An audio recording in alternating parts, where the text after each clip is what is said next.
everyone. My name is Andrew. I'm one of the AROC improvement facilitators, and it's my pleasure to be running you through our webinar today, which is really launching our AROC data collection. So this is an exciting day for AROC and is the culmination of a whole bunch of work that's got us to this point.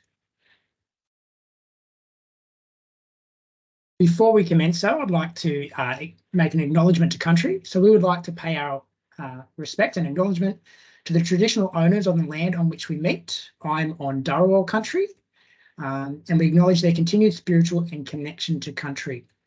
We'd like to pay our respects to Aboriginal and Torres Strait Islanders past, present and emerging, who are the knowledge holders and teachers, and thank them for sharing their wisdom.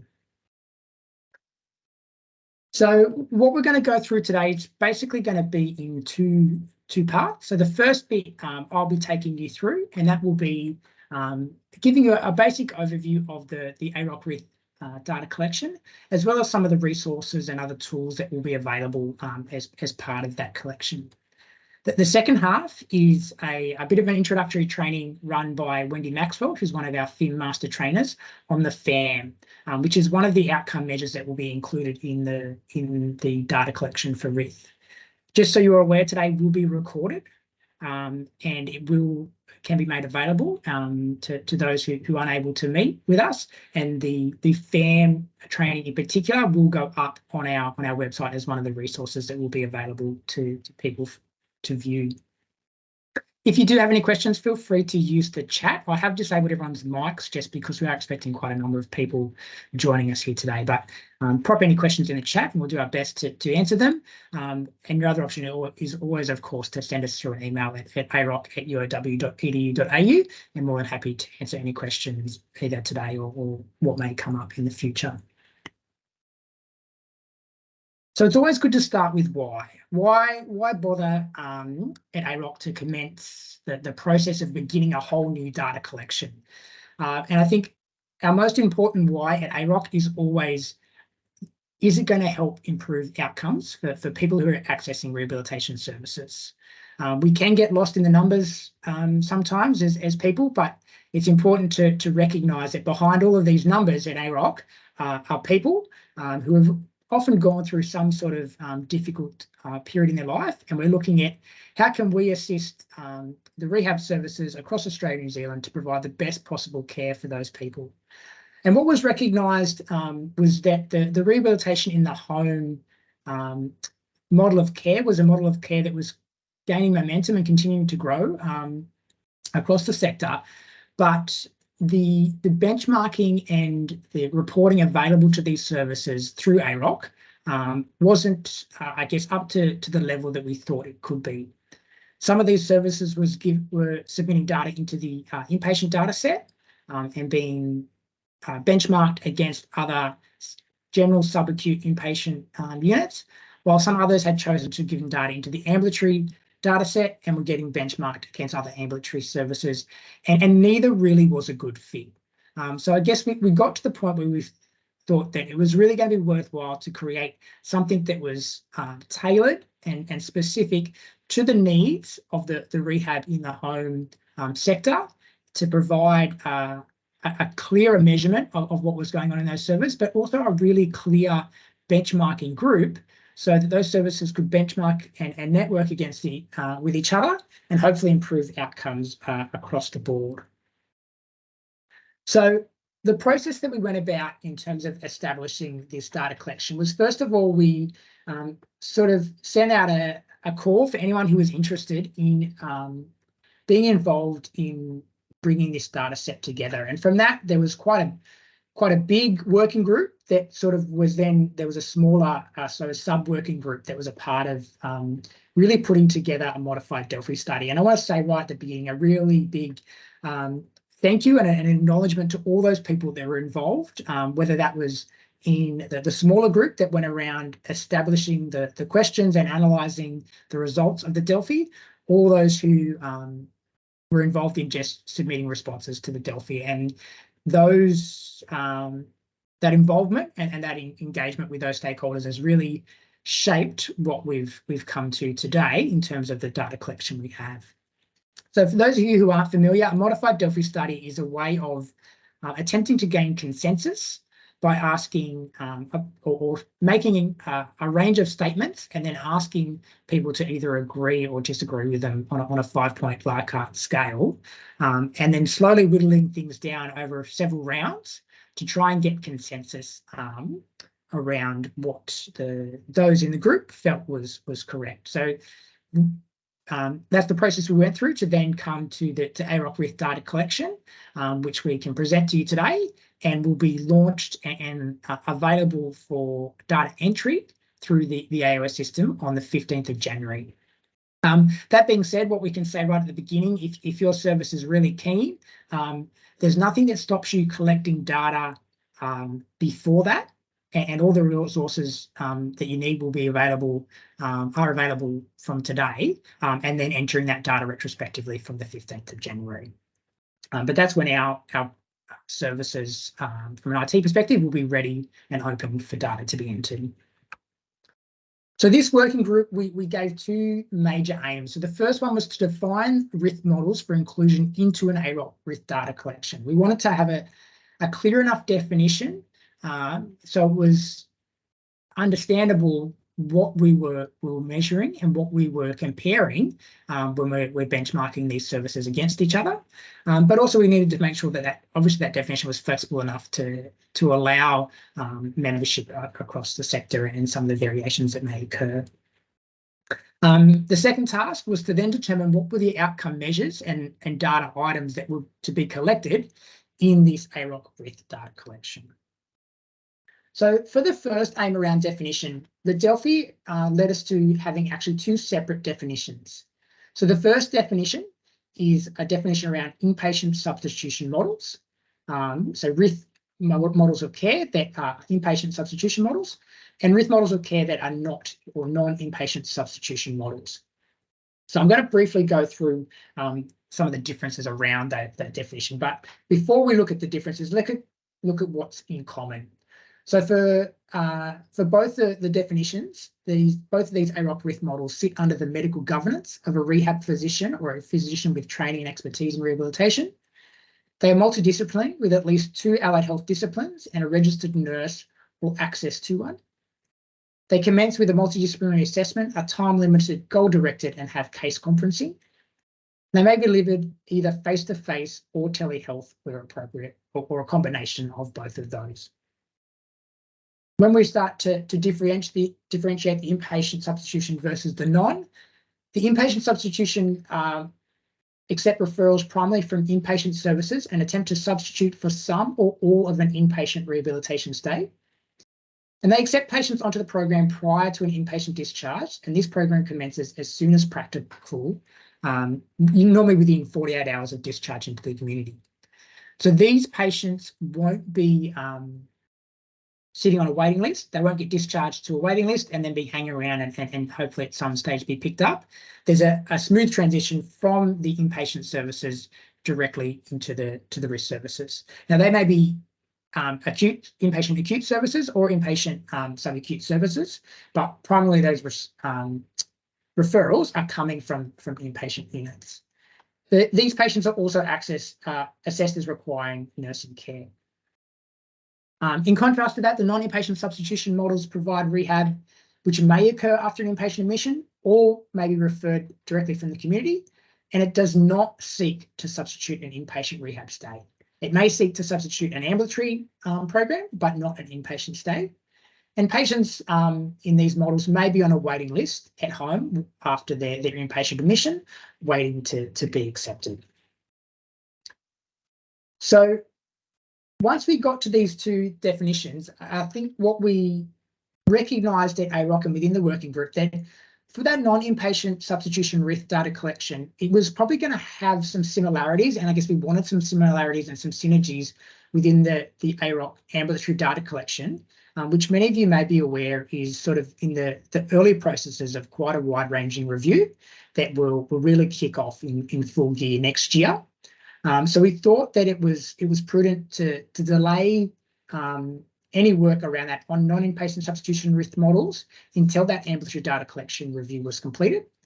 So the rest of the presentation today, and I guess what we're going to focus on, is the inpatient substitution RITH data collection, which is we modelled off the inpatient, the already AROC inpatient data collection, but then we looked at where does it need to be modified, where does it need to be customised. And I guess the other thing to say is what we noted was also that the inpatient substitution models did seem to be where the bulk of the services were, and I guess where the greatest need seemed to be for this collection. So in terms of what did we come up with? So these are the outcome measures that have been included, and I've sort of broken them down into a few different sections. So starting at the beginning, we wanted to have something that could look at overall function, and as most of these patients are admitted patients, the FIM was going to be required for funding anyway. So it seemed wise to include the FIM from a practicality point of view, but it also gives us an ability to compare back to what's happening in an inpatient unit.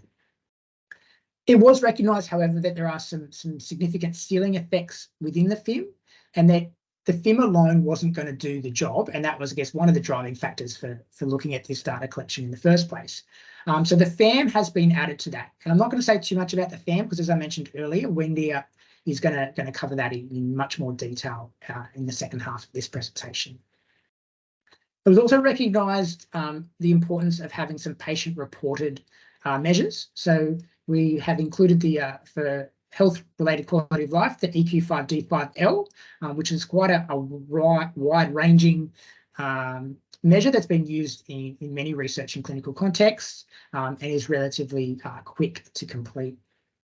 It was also recognised that mobility is a very common impairment that's being targeted from these programs. So both a tug and then a 6 or a 10-metre walk test have been included. So with the 6 and the 10-metre walk test, clinicians can choose which one is most appropriate given the patient and obviously the space available, because we do recognise that these services are working in the community and not always having as much space as maybe you would like. And then when it gets to analysing that, we'll look at in terms of gait speed, so we can take either of those measures as appropriate to look at the changes in mobility. Another one that's been commonly discussed about not being necessarily measured or used well, looked at well, is mood across the rehab sector. So we've included the Depression, Anxiety and Stress Scale 21 item, or the DAS-21, and for frailty, the Clinical Frailty Scale, which is currently part of the inpatient collection, but only for amputees and reconditioning patients. But in the RITH collection, it's being included across the board because there's a recognition that frailty is something that occurs outside of simply those two impairment groups. So just a little bit more about outcome measures when. So all measures will be measured at admission and discharge, except for the Clinically Frailty Scale, which is admission only and is actually taking on the pre-morbid frailty rather than their current frailty. So it's their frailty score prior to the impairment, which would for many cases will be prior to their any inpatient admission that they had before they accepted onto a RITH program. In terms of timeframes, I guess we're looking at those outcome measures to be done as soon as possible, really within sort of 24 to 48 hours on admission, recognising that these programs are often around that 2-week mark, so we don't want to lose any of that change by delaying the initial measurement. And likewise at discharge, we're looking at close to the discharge as possible around that last 24 hours. For which impairment groups, this is an easy one to answer. All outcome measures are collected for all impairment groups.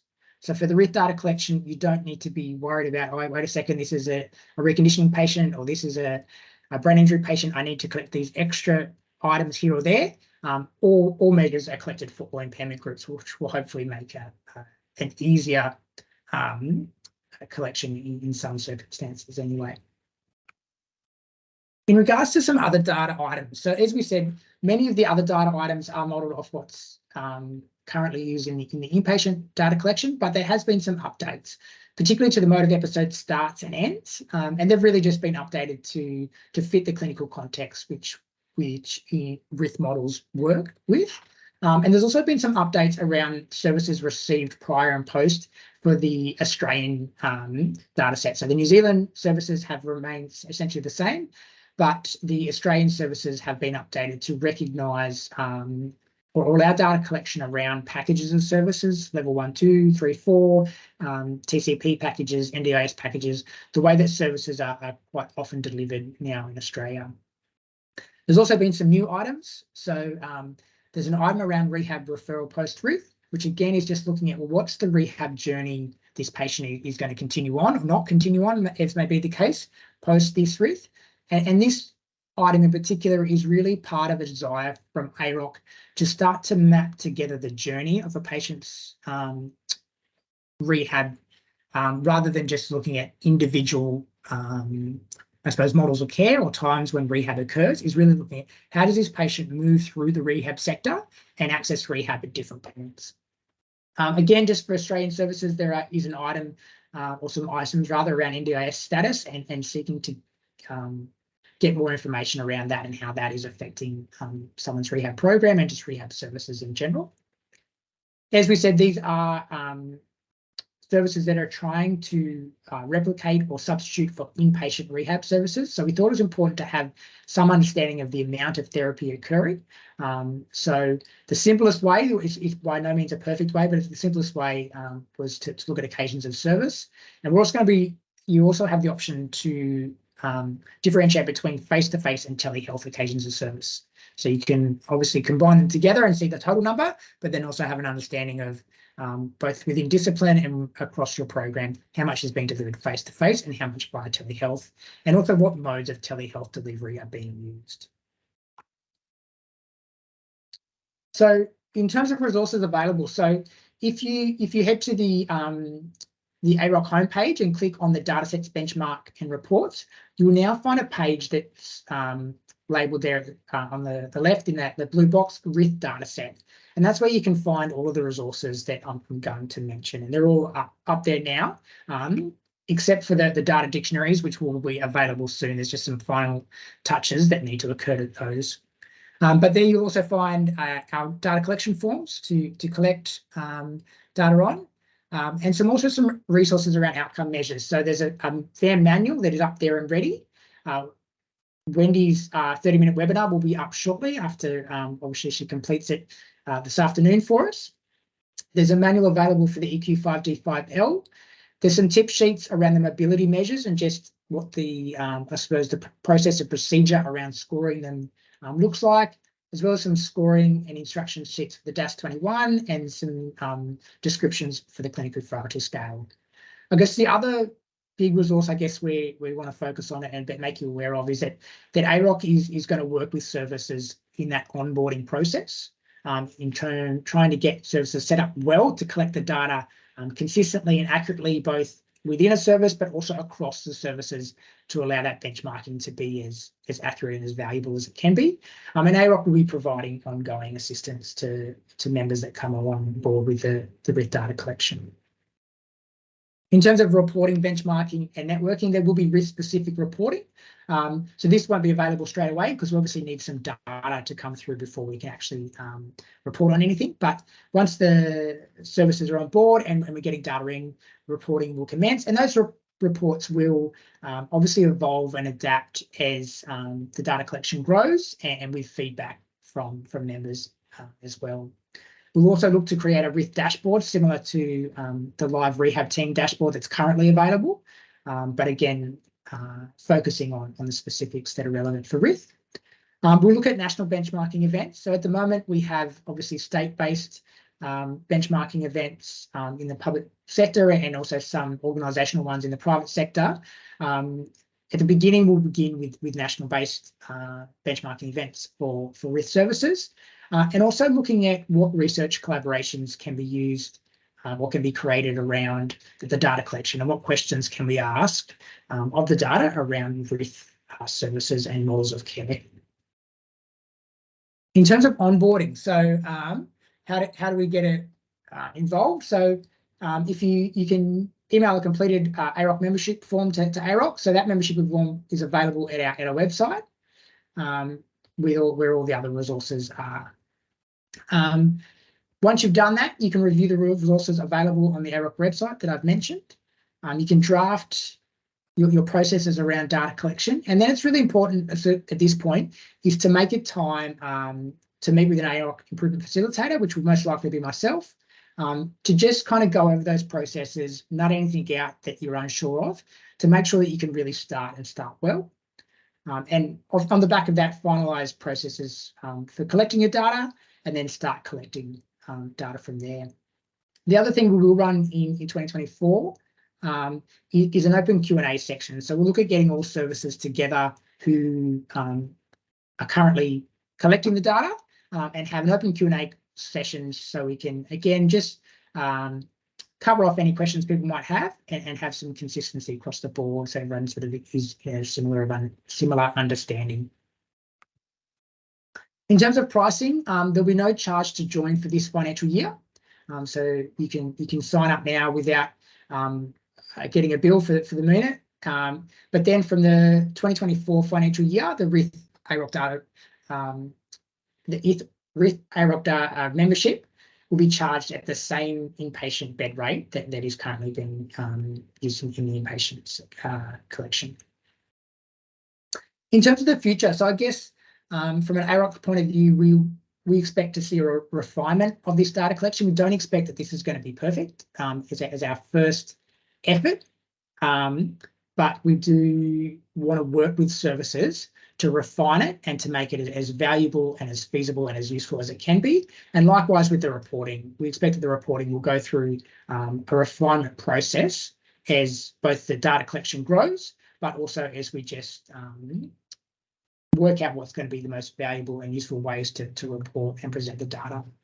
As I mentioned, we will be looking at what research can be done around RITH models of care, and also looking at how can we link backwards to inpatient and in-reach data sets, as well as forwards into the ambulatory data set. So again, as I mentioned before, trying to link up that patient journey and look at how does the rehab sector and how do patients move through the rehab sector as they progress from one area to another.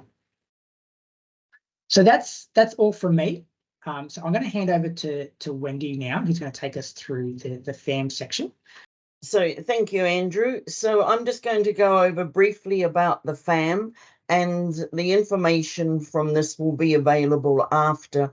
Plus, there will be another set of slides that will go up, and there will be examples for each one of the FAM items.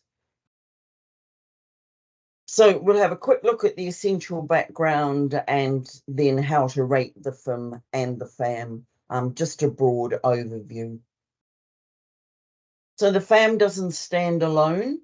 It uses the FIM as a basis, and then it adds 18 items to those FIM items, specifically addressing cognitive and psychosocial areas where the FIM tends to have ceiling effects. Plus, there's some community specific items in there that are really valuable to assess people when they're not in the inpatient sector. So a little bit of background. It was first developed back in the 90s by Dr. Carol Hall, who is an occupational therapist, and then more recently developed for the UK FIM and FAM, or they talk FIM-FAM as one word, with permission from Dr. Carol Hall and in conjunction with Professor Lynn Turner-Stokes, who has been using the FAM for many years at the Northwick Park Hospital and other centres in the UK. So FAM has an extended area of activities of daily living, which is really applicable to people living in the community. It essentially rates the need for assistance the same as the FIM. And what we're looking at is what type of assistance and how much they actually receive to complete the tasks. So like the FIM, there's no what they could do or should do, but what they're actually doing. And the FAM is environmentally sensitive. So in some cases, it may not appear to be disability friendly if equipment and the actual environment aren't conducive to the person's needs. So there's some factors that are known to affect the outcome, and these are age, time delay since onset of rehabilitation, severity and nature of the deficits, looking at particularly physical, cognitive, and communication. And like we know that there's some complications in scoring if you're looking at visual and behavioural problems for some of the people that we score these measures on. It also looks at mood and motivation. So these are the FAM items. So under self-care, we've got swallowing. So although we look at swallowing very basically in the FIM item, we go into it in a different way in the FAM, and that will be explained in the manual. Very important item, I think, of people out in the community is looking at their ability to do car transfers and their community mobility. Under communication, we're actually going to be looking at their ability to read and to write and speech intelligibility. So can we understand what people are saying?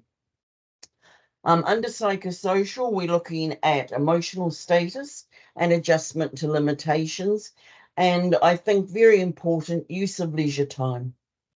And then looking under the cognition at specifically at orientation, concentration, and safety awareness. And then there is the extended activities of daily living section, which will need to be scored in all cases. So it's not an extra, it is actually part for the RITH data set that these areas are scored. So looking at meal preparation, laundry, housework, shopping, financial management, and work education. So the timing of scoring to fit in with the RITH data set, the baseline rate should be within 48 hours following admission to the rehab in the home setting, and then doing the discharge scores just before discharge. Obtaining the information for the FAM scoring will be by some observation, but a lot of it will be by communication with either the person, the family, or the carer, or a combination of all. Because again, it's a 24-hour measure, so clinicians are not going to be there for the majority of that time. So communication is going to be very important. So how to rate it, looking at over it as a broad view. And as I said, I'll have more specific slides to go on the website. So people will need to be previously trained and credentialed in FIM. So FAM doesn't have any credentialing exams, and there does not need to be any training because it's very similar to how the FIM scoring process is. So they'll also need for the FAM scorer to be familiar with the person and looking at the FAM ratings for gathering the information. And it's best scored by a multidisciplinary team. So the people that are involved with the person having rehab in the home. So best to get together as a team and discuss what you will be scoring them. So FAM is essentially a rating of need for assistance, like the FIM is, the actual performance, no would, could, or should, what that they would do if circumstances were different, or in particular, what a clinician thinks they can do. The FIM, like the FAM, like the FIM, is based on what the person is actually doing. Each item of FAM must be scored. There can be no blanks, no not applicables or half points. There's a decision tree, very similar to what the FAM decision tree looks like. So best to check the level going down, map your way down through the decision tree, and then check across on the text page. If undecided between two scores, and this is where it differs slightly from FIM, FIM is quite black and white. It's either a score of 3 or a score of 4. Now in discussion, it could be a 3 for FAM or it could be a 4. And we're actually quite undecided. So it does have some grey areas with the scoring. If that's the case, then you would always use the lower of the two scores you're deciding between. So as I said, there's a decision tree, and the actual text page is at the bottom of the FAM manual under the decision tree, rather than on the page opposite like the FIM manual. So if you disagree about what the score is, then check the manual. Make sure that you understand what the item is actually looking for and what the individual scores relate to within that item.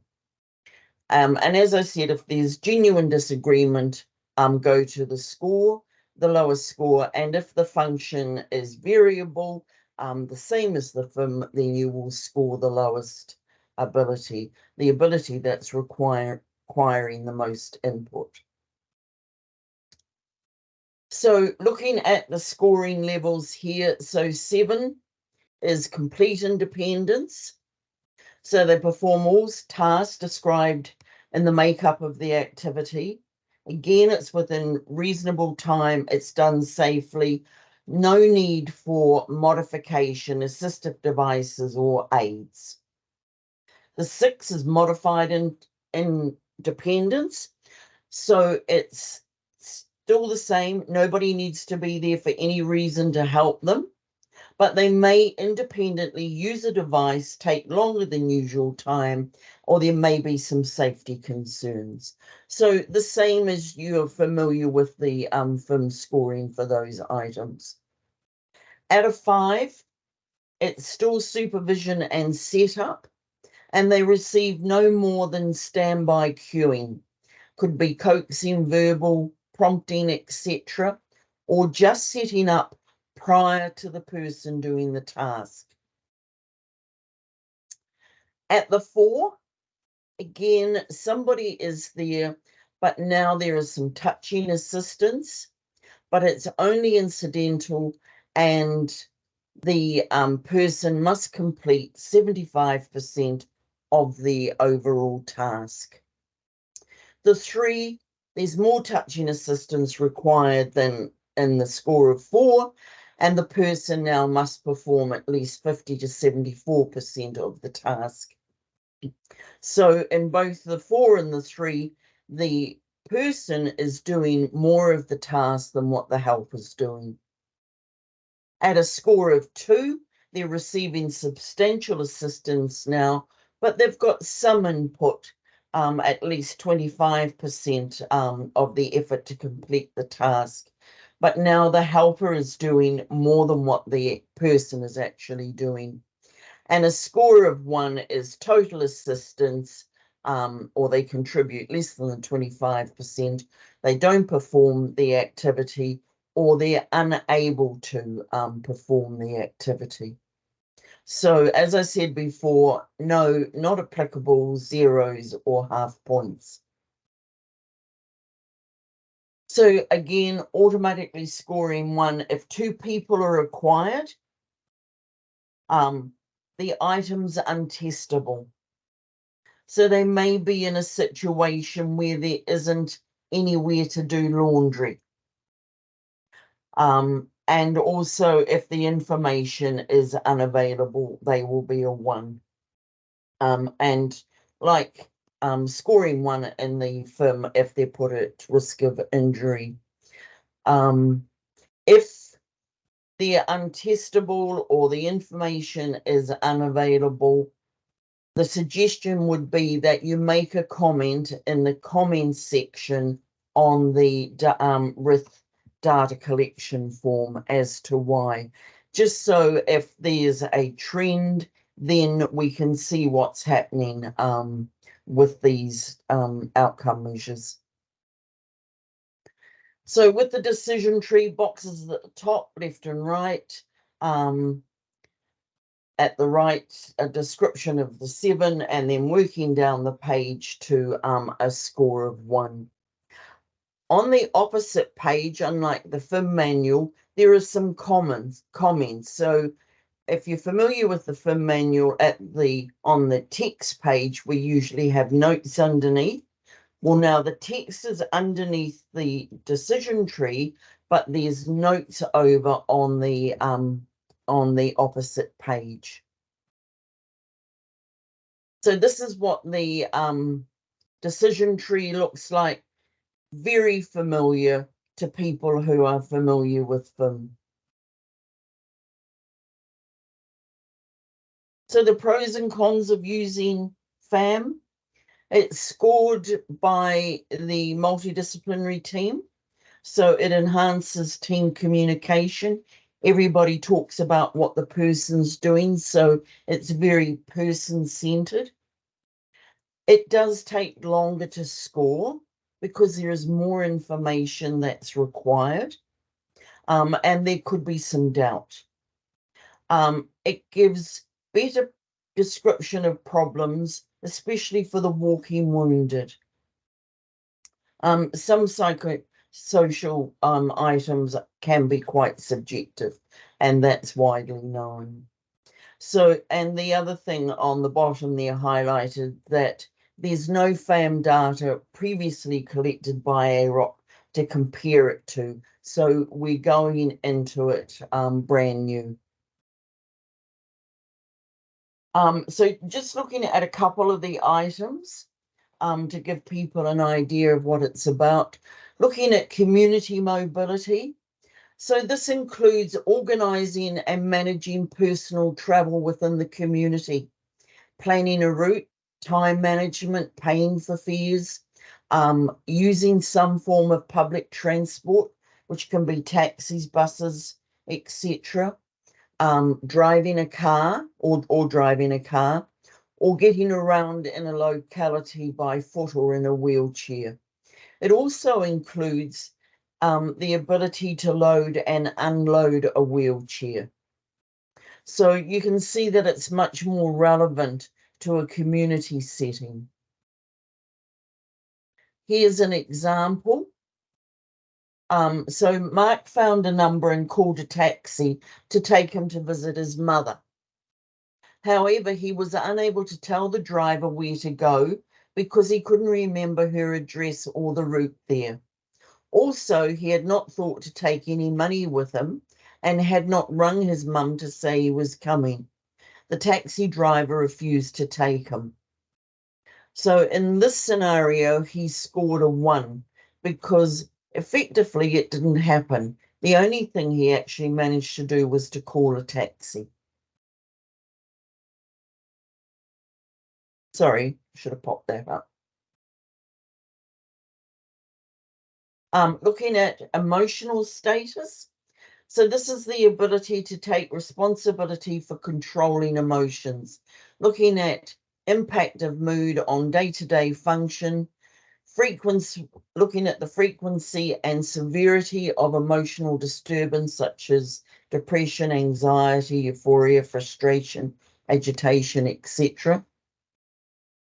And here's an example. So Aisha is occasionally low and tearful and has a bad day about once a week. At these times, she needs coaxing and prompting to rally around and to look at how well she's doing in therapy, which makes you feel more positive. So the score is a 4. She required help once a week or less often. So these scores and the definition of them are all in the manual. Looking at one of the extended ADL items, looking at meal preparation. So looking at the ability to plan a meal, organising utensils and ingredients, preparing the food, planning the order of the tasks, and looking at the safety side. So at level 7, they have to be able to plan a full 2-course meal independently, safely, and in a timely manner. And then it goes down through the different scores. So Joe can make his own sandwich and a cup of tea while his partner's out. He can also peel the potatoes in preparation for the evening meal, but he tends to forget things on the stove and he gets flustered by the microwave. So he waits till his partner gets home, who then takes charge of the evening meal. So his score will be a 3. He's able to make a cold snack and a hot drink. So that's the end of this short presentation on what the FAM is about. However, I will have up on the website all the items and examples with the rationale for the items, for the answers for you to be able to access to see if you're on the right track with FAM. And any questions, please feel free to email into AROC, and we will address them as they come in on a need-to-be basis. And maybe, Andrew, we could start a list with frequently asked questions in the future if need be. So yes. Thank you. Thank you, Wendy. And you came in comfortably ahead of time. So well done for that. So look, that's all we've got for everyone today. As I've mentioned, there are lots of resources on the website, and more will become, a few more will be available shortly. But I guess the main thing now is for those services who are interested, if you head to the website, on the RITH dataset page, you'll see down the bottom there is a link to the membership form, if that's what you would like to go ahead with, and get in early with that. And also, if you have any questions around either joining or just anything else that has come up today, please feel free to send us an email and let us know. But I'd like to thank you all for attending, and really look forward to working with many of you in the future around using and refining this RITH data collection. Thank you.